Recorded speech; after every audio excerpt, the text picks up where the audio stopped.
Olá, bom dia amigos e amigas aqui do canal Dica de Hoje. Hoje sábado, dia que a gente fala um pouco mais sobre macroeconomia, e nesse vídeo de hoje eu vou aproveitar para responder uma dúvida que chegou para mim de um assinante.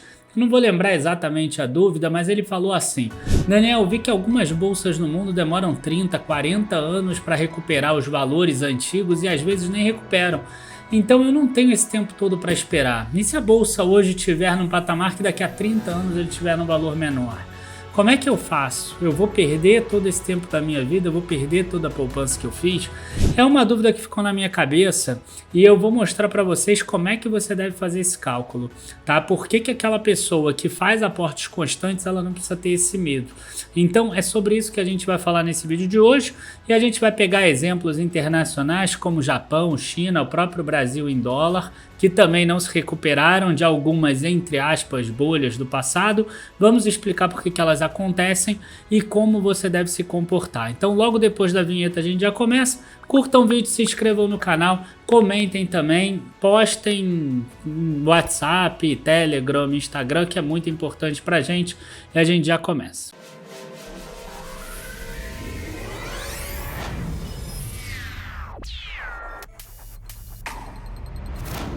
Bom, pessoal, o que aconteceu foi o seguinte: essa pessoa que falou comigo é uma pessoa que já mora no Japão, um brasileiro que mora lá, e ele resolveu olhar o gráfico do índice Nikkei 225, que é esse daqui que está aparecendo na tela de vocês. Vocês vão ver que ele aqui na década de 90, né, na verdade no final de 1989 aqui, ele chegou a bater 38 mil pontos e hoje ele está em 27 mil pontos, depois de chegar a cair aqui para 7 mil pontos, 6.900 pontos, por exemplo.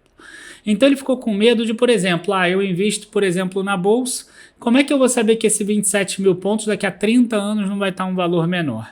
E aí eu vou explicar sobre isso que está acontecendo. Vocês podem ver aqui que esse patamar aqui ainda não voltou para o nível de 33 anos atrás. Então é algo que é relevante, é algo que é importante que vocês saibam. Tá? A primeira coisa que vocês precisam entender é o seguinte: o que era o Japão na década de 80, né? Eu acho que quem vê filmes antigos lá da década de 80 vai lembrar que o Japão era aquela potência que iria passar os Estados Unidos. Mais ou menos similar ao que a gente imagina que a China vai ser hoje, né? Então o Japão era aquele país enorme, aquele país que tinha um crescimento exagerado, exacerbado, com uma população que tinha uma poupança enorme e que poderia, em tese, fazer muitos investimentos e ter muita dívida porque tinha essa poupança muito grande. E aí o que aconteceu é que as empresas japonesas começaram a crescer muito, processos produtivos muito avançados em relação ao resto do mundo, e a gente vê aqui que de 85, quando a bolsa valia 9.400 pontos, até 89, ele cresceu nada mais nada menos do que em moeda forte 400%. Então é algo exagerado, é algo que a gente sempre tem que tomar cuidado. Imagina que, por exemplo, a bolsa daqui do Brasil, daqui a 4 anos, esteja valendo 400 mil pontos, por exemplo. Né? É algo que teria que te chamar a atenção. Né? Esse é um primeiro ponto que você precisa ficar atento. Tá? Outras coisas que existem aqui no mundo, né? A gente vê aqui que a bolsa, por exemplo, a bolsa brasileira em dólar, a gente vai ver aqui que esse histórico que a gente tem, o máximo é de 2010, mas a máxima dela foi em 2007, quando ela atingiu 44 mil pontos em dólar. Né? Aqui mesmo assim ela chegou a fazer 42 mil pontos e hoje ela está em 21 mil pontos. Então quer dizer, a gente já está falando de 15 anos que a bolsa ainda está na metade daquela máxima. Então a gente pode trabalhar um pouquinho o Brasil também dessa forma quando a gente bota em moeda forte. Outro índice também pode ser o índice Shenzhen aqui, né, o Shenzhen Component, que é o lá da China, que chegou a bater 19.800 pontos, hoje está em 10.800, metade também de 15 anos atrás. E aí são duas economias que acabaram se dando muito bem com aquele boom das commodities. Né? O Brasil, tanto o Brasil quanto a China, são países que acabaram se beneficiando disso. A gente viu agora que, como as commodities aumentaram, o Brasil também teve uma valorização expressiva, só que a China ainda teve a questão de que ela poderia ser a nova economia que iria ultrapassar os Estados Unidos, e isso aconteceu com muita força lá em 2007. Então você pode ver, da mesma forma como aconteceu no Japão, em 2005 aqui ela valia 2.600 600 pontos, e em 2007, 19 mil pontos. Então, quer dizer, cresceu 8 vezes, 7 vezes e meio. É a mesma coisa que a Bolsa Brasileira está valendo 800 mil pontos daqui a 2 ou 3 anos. Você tem que ligar o sinal de alerta se uma coisa nesse nível acontecer. Tem que ligar o sinal de alerta muito antes. Né? Então esse é um ponto de atenção. Então quer dizer, o cara que comprou nesse ponto daqui de cima, o cara é muito trouxa, desculpa a palavra, mas ele é muito trouxa. Porque, cara, nenhuma economia cresce 8 vezes em 2 anos. Tá? Então, tinha muito preço sobre lucro aqui de empresa que embutia resultados futuros. E aí, quando você tem um monte de empresa embutindo resultado futuro, acontece exatamente isso. Você, entre aspas, estoura uma bolha e, cara, você fica anos e anos e anos abaixo desse valor. Tá?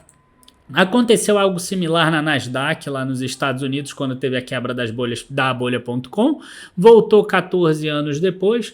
No Brasil, em reais, a gente acaba tendo uma diluição desse problema, porque a inflação acaba corroendo esse valor e a bolsa tem valor nominal, mas se você botar deflacionado pela inflação, você vai ver que o Brasil ainda não voltou para os níveis de 2007.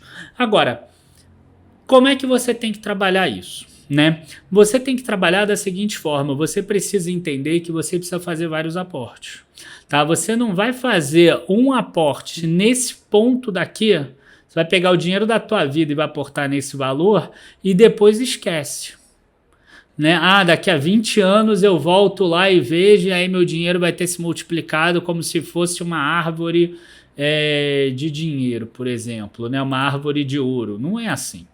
Né, você tem que ir regando a árvore. Quando você rega a árvore, você vai perceber que aqui a árvore tá bem mais barata, ela merece um aporte, ou aqui mesmo, aqui, por exemplo, do que nesse ponto aqui. Você vai ter que perceber que ela vai caindo aqui ao longo do tempo e que vale a pena novos aportes. Por exemplo, da mesma forma que quando subiu aqui para caramba, nesse ponto não vale aporte. Né? Então você vai percebendo isso ao longo do tempo, na hora que você começa a investir muito na bolsa. Só para vocês terem uma noção, eu fiz uma tabela aqui com aportes regulares de 1.000 unidades de valor. Tá? E aqui eu botei no MSCI Japan, né? O ETF lá do Japão, que é esse EWJ aqui, tá? O MSCI Japan. Tá? Vocês vão ver que o último dado que eu tenho aqui é de 1996, ele valia 65, hoje ele vale 56, então ele caiu uns 15% nesse período. Então quer dizer, a pessoa que tinha lá 314 mil dessas unidades de valor e ele aportou todos os 314 mil lá atrás, ele hoje tem 270 mil dessa unidade de valor, com toda a inflação que teve do período, mesmo no Japão tem alguma inflação. Aquela pessoa que foi colocando 1.000 unidades de valor ao longo do tempo, primeiro que não teve que despender 314 mil. Segundo que ela foi comprando em preços altos e preços baixos. Então ela comprou aqui no 65, que é um preço ruim, mas ela depois comprou aqui no 39, comprou no 31, por exemplo. Depois, ok, ela comprou no 65, que talvez ela não precisasse ter comprado. Mas ela comprou depois no 28, no 30, no 33 e etc. Então, o que a gente consegue perceber aqui? Que essa pessoa botou 314 e saiu com 391, por exemplo. Há 10 meses atrás ela estava com 476, botando 306. Então, numa economia que não cresceu, e a gente está pegando aqui um ETF, né, você percebe como você consegue uma diferença fazendo esses aportes regulares.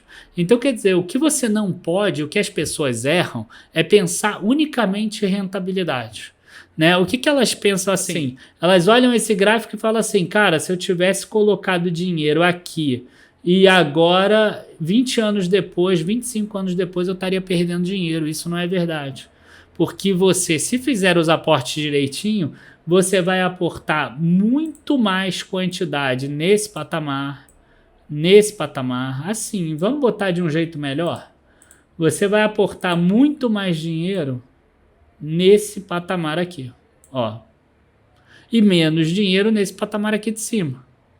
Né? Talvez nesses últimos anos aqui você já percebeu que o patamar subiu um pouco e talvez você ia botar mais dinheiro abaixo desse valor aqui, por exemplo, né? E acima você não colocaria, tá? Ou não colocaria tanto. Talvez um valor aqui abaixo, você pode investir 3 valores de aportes, por exemplo, e valores aqui acima você investe só um valor de aporte, por exemplo, tá? Então, esse tipo de coisa vai fazer você melhorar muito o teu resultado final, tá? Então, se eu quisesse, por exemplo, botar assim, ó, é igual a se esse valor aqui for menor do que 40, aí eu aporto 3.000 e caso contrário eu aporto 1.000 e botasse isso aqui para cima, provavelmente esse teu valor aqui daria muito mais. Quer dizer,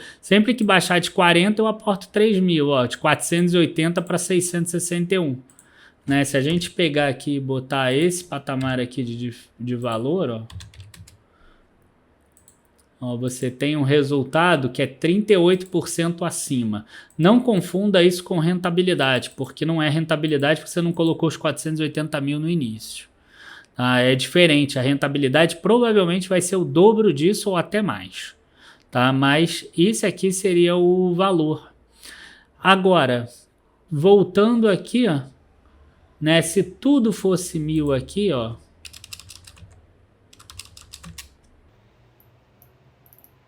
R$ 24,83.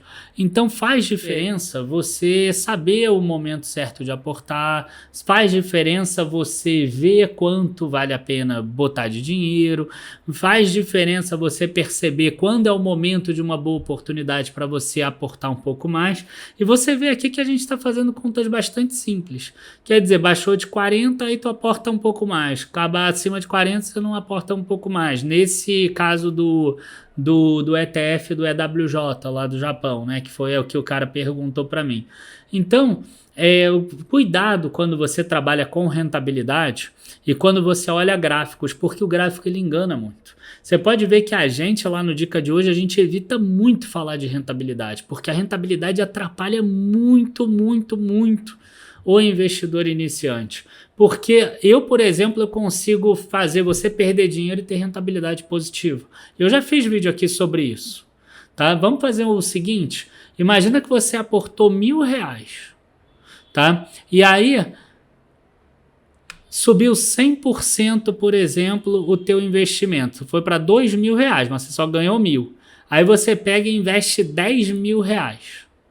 E aí você passa a ter 12.000. Se cair 20%, você cai para 9.600. Você aportou 10 mais 1.000, você aportou 11, hoje você tem 9.600. Agora a tua rentabilidade é absurda, porque você ganhou 100% e agora você perdeu 20%. Então a tua rentabilidade, se eu não me engano, dá 60% de cabeça aqui. Tá, que eu estou tentando fazer rápido. Então quer dizer, você tem uma rentabilidade de 60%, você perdeu R$ 1.400. Né? Então, cuidado com essa coisa de rentabilidade, tá? Não é muito difícil você jogar com a rentabilidade. O que importa é dinheiro no bolso. E dinheiro no bolso você consegue com uma estratégia boa, com uma estratégia que você compra mais quando você tem as baixas. E quando é a baixa? Agora. Entendeu? É isso que a pessoa precisa entender. A pessoa não precisa ter a melhor rentabilidade. A rentabilidade serve para fundo. Que o cara tem que bater lá a taxa de performance dele. Para você, cara, o que você precisa? Você precisa de melhorar o teu patrimônio, fazer aporte nas baixas e aumentar a tua renda, nada além disso. Você não precisa se preocupar em rentabilidade. Você pode até ter uma rentabilidade pior para se preparar para o momento que você vai crescer. Tá? Então, esse é o recado que eu passo para você aí que está no Japão ou para você que está no Brasil. Né? A bolsa de lá, ela chegou e estava com um valor muito acima lá atrás. Primeiro, hoje em dia a gente não está nesse valor, por quê? Porque a bolsa não subiu 400% nos últimos 3 ou 4 anos. Se ela tivesse subido, você poderia pensar dessa forma, mas esse é um indicativo que ela não está. Igual eu mostrei lá da China, igual eu mostrei do Brasil também. Tá? Segundo indicativo é que você precisa saber aproveitar esses momentos mais baixos para você fazer aporte. Aí você vai ter uma carteira que vai crescer, mesmo que o teu indicador, mesmo que a tua ação, mesmo que o teu índice ele caia ao longo do tempo. tá?